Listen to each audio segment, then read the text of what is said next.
Hello అండి, కార్తీక సోమవారం అని ఈరోజు నదీ స్నానం చేయడానికైతే బయటకు వచ్చేసాను. ఇది వచ్చేసి మా ఊర్లోనే ఒక సైడ్ని ఎలాగో కృష్ణా నది ఉంటుందని చెప్పాను కదా. ఇంకా ఈ ఏరు దగ్గరికి వెళ్ళి ఈరోజు నదీ స్నానం చేసి దీపం అయితే వదులుతున్నాము. ఇంక ఈ వీడియోలో అయితే ఇవన్నీ చూపిస్తాను. వెల్కమ్ బ్యాక్ శ్రీ నవీన మేకింగ్. మీరు ఫస్ట్ టైం నా వీడియో చూస్తున్నట్లయితే ప్లీజ్ సబ్స్క్రైబ్ చేసుకోండి. ఇలాంటి వీడియోలు మరెన్నో చూడగలుగుతారు. ఇంక ఇప్పుడు మార్నింగ్ 8 కల్లా 8లోకి వెళ్ళడానికి అయితే బయలుదేరాము. ఇది ఏమో పెద్ద కట్ట అంటారు, కరకట్ట. ఈ కరకట్ట దాటి ఇంకా అటు పక్క క్రాస్ చేస్తే 8లోకి వెళ్ళటానికి అయితే దారి ఉంటుంది. ఇప్పుడు బస్ కనపడింది కదా, అది అవినిగడ్డ టు విజయవాడ వెళ్ళే బస్ రూట్ అనమాట. మాకు మ్యాక్సిమం ఇక్కడ నుంచి హంసలదేవికి జస్ట్ ఒక 60 కిలోమీటర్స్ డిస్టెన్స్లో అయితే ఉంది. ఇంకా సముద్రంలోకి అయితే వెళ్ళి అక్కడ కృష్ణా నది కలుస్తుంది అనమాట. ఈ లోపల మాకు కృష్ణా నది ఇంతకు ముందు వరద ఉధృతి ఎలా ఉందో నేను వీడియో అయితే అప్లోడ్ చేశాను. అప్పుడు ఇక్కడ వరకు కూడా వరద వచ్చేసింది. ఇప్పుడు ఇది కనిపిస్తున్న బొమ్మ కూడా వరదలో కొట్టుకొచ్చింది అనంట. అందుకే ఇక్కడ ఇసుక తోలే వాళ్ళు అది కనిపించిందని పక్కనైతే పెట్టారు. ఎంత నీట్గా ఫినిషింగ్ అయితే ఉందంటే అసలు చూస్తున్న కొద్దిగా ఆ ఫేస్ అనేది చూడబుద్ధి అయింది.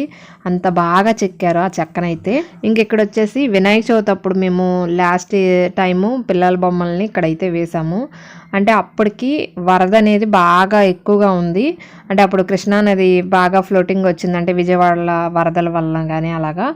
అప్పుడు ఇదంతా కూడా మునిగిపోయింది కాబట్టి మేము వెళ్ళలేము. ఇంకా అక్కడికే బొమ్మ వేసాము.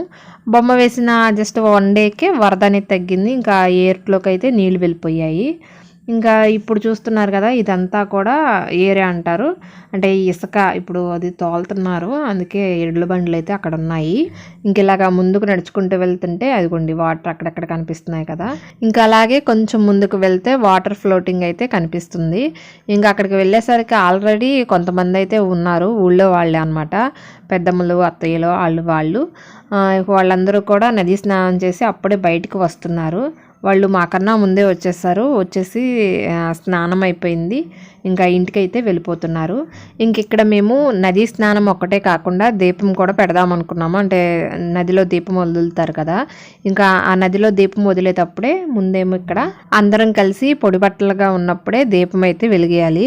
అందుకోసమని ఇక్కడ దీపం అయితే వెలిగిస్తున్నాము. దీపం వెలిగడానికన్నా ముందు ఇక్కడ ఉన్న ఇసుకతోనే శివలింగాకారం ఒక్కొక్కళ్ళం ఒక్కొక్క శివలింగాకారం చేసి దానికి పూజ చేసేసి ఆ తర్వాత దీపం వెలిగించి అప్పుడు నదిలోకి వెళ్ళి అప్పుడు నమస్కారాలు చేసుకొని మళ్ళీ పైకి వచ్చి దీపం వదిలి ఆ తర్వాత మళ్ళీ స్నానం చేయాలన్నమాట. ఇంక ఇక్కడ మేము వచ్చేసి ఈ నదీ స్నానానికి అంటే కార్తీక మాసంలో ఈరోజు ఫస్ట్ రోజే రావడం. కొంతమంది ఫస్ట్ స్టార్ట్ అయిన కార్తీక మాసం స్టార్ట్ అయిన ఫస్ట్ డే అనమాట. ఆ రోజు పౌర్ణమికి, సోమవారాలకి, ఇంకా ఏకాశులకి అలాగా వస్తూనే ఉంటారు ఎప్పుడైనా నదీ స్నానానికి. ఇవి కాకుండా సముద్రాలకి మాకు బందరు అలాగే హంసలదేవి, ఇంకా ఈ 2 కూడా కొంచెం దగ్గరగా ఉంటాయి. వెళ్ళే వాళ్ళు అటు కూడా వెళ్తారు. అటు వెళ్ళినా సరే ఇంకా ఊర్లో ఉన్న తప్పకుండా కృష్ణానదిలోకి వచ్చి ఒక్కసారైనా స్నానం అంటే మునగాలి కదా, 3 times అలా అంటారు. కనీసం అలాగైనా మునిగి ఇలాగా వెళ్తూ ఉంటారు. ఇంకా అలాగా ప్రతిసారి వచ్చే వాళ్ళైతే కొంతమంది జస్ట్ స్నానం చేసేసి వెళ్ళిపోతారు. ఇంకా మేము ఈరోజు రావడం వల్లనే దీపం కూడా పెట్టేస్తాం. పొద్దున్నే బ్రహ్మ స్నానం, మధ్యాహ్నం మహేశ్వర స్నానం, సాయంత్రం సదా విష్ణు స్నానం, ఓ దేవానుదేవక దేవరక్షక నమో నమః.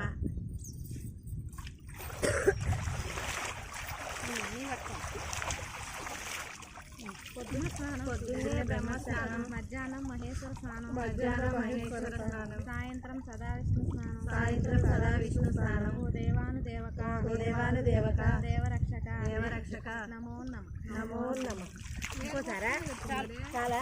ఇంకెలాగా కార్తీక మాసంలో నదీ స్నానం మంత్రం అయితే చెప్పుకున్నాము. ఇంకెలాగా నదీ స్నానానికి చెప్పే మంత్రమే కాకుండా మనం ఉదయాన్నే వేకువజామునే కార్తీక మాసంలో చేసే సన్నీటి స్నానానికి కూడా 5 నదులను పేరు చెప్పుకొని మరీ స్నానం అయితే చేస్తూ ఉంటారు. ఇప్పుడు ఇంకా బయటకు వచ్చేసి ఆల్రెడీ వెలిగించిన దీపాలని ఇప్పుడైతే కృష్ణా నదిలోకి అయితే వదులుతున్నాము. శివలింగాల దగ్గర ఉన్న గౌరీదేవి అలాగే శివలింగం చేసిన ఇసుక ఈ దీపాలన్నీ కూడా వదలటానికైతే పైకి వచ్చాము. ఇవి వెలిగించేటప్పుడు ఎంత కష్టమో ఇప్పుడు వదిలేటప్పుడు కూడా ఎంత దూరం వెళ్తాయి చూసుకుంటూనే సరిపోయింది. అసలు గాల్లో దీపం పెట్టాలంటేనే కష్టము. అలాంటిది నది ఒడ్డిన దీపం వెలిగించేటప్పుడు ఎంతసేపు పట్టిందో ఆ దీపం వెలగడానికి. ఇంకా తర్వాత వెలిగింది అనుకున్న తర్వాత మళ్ళీ ఈ ప్రాసెస్ ఉంది కదా, అంటే నది స్నానం చేయడానికి మంత్రం చెప్పుకొని ఆ బియ్యం గింజలు అనేది ఆ నదిలో వేస్తే చేపలు అలా తింటాయి. అదొక ఫుడ్ మనం వాటికి దానం చేసినట్టు అనమాట. అలాగా వెళ్ళి మళ్ళీ స్నానం చేసి వచ్చి పైకి వచ్చి దీపాలు చూసుకుంటే అవి కొండెక్కాయా లేవా అని చూసుకొని మళ్ళీ అవి జాగ్రత్తగా తీసుకువచ్చి కృష్ణా నదిలో వదిలినప్పుడు అవి మళ్ళీ ఆ ఫ్లోటింగ్లోనే ఎలా వెళ్తున్నాయి అని చూసుకోవడం పెద్ద టాస్క్ అనమాట. ఇంకా ఆ తర్వాత మళ్ళీ ఒకసారి పసుపు అయితే రాసుకుంటున్నాం మొహాలకి. పసుపు రాసేసుకొని మళ్ళీ స్నానం చేసాము. ఇప్పుడు లాస్ట్ ఫైనల్ స్నానం అనమాట ఈ నది స్నానం వచ్చేసి. ఇంకా దీనికి ఎండ్ అనేదే లేదు, టైం లిమిట్ అనే లేదు.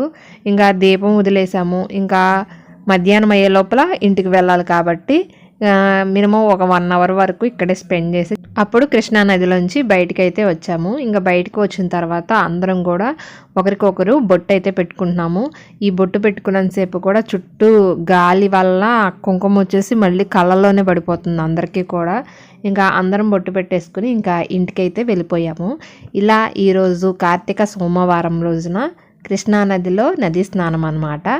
ఇంతేనండి ఈ వీడియో. మరొక వీడియోతో మళ్ళీ కలుస్తాను. మీకు ఈ వీడియో నచ్చినట్లయితే లైక్ చేయండి. అలాగే మీ ఫ్రెండ్స్ ఫ్యామిలీ మెంబర్స్కి ఈ వీడియోని షేర్ చేయండి. ఇంకా ఇలాంటి మరెన్నో వీడియోస్ కోసం నా ఛానల్ని తప్పకుండా సబ్స్క్రైబ్ చేసుకోండి.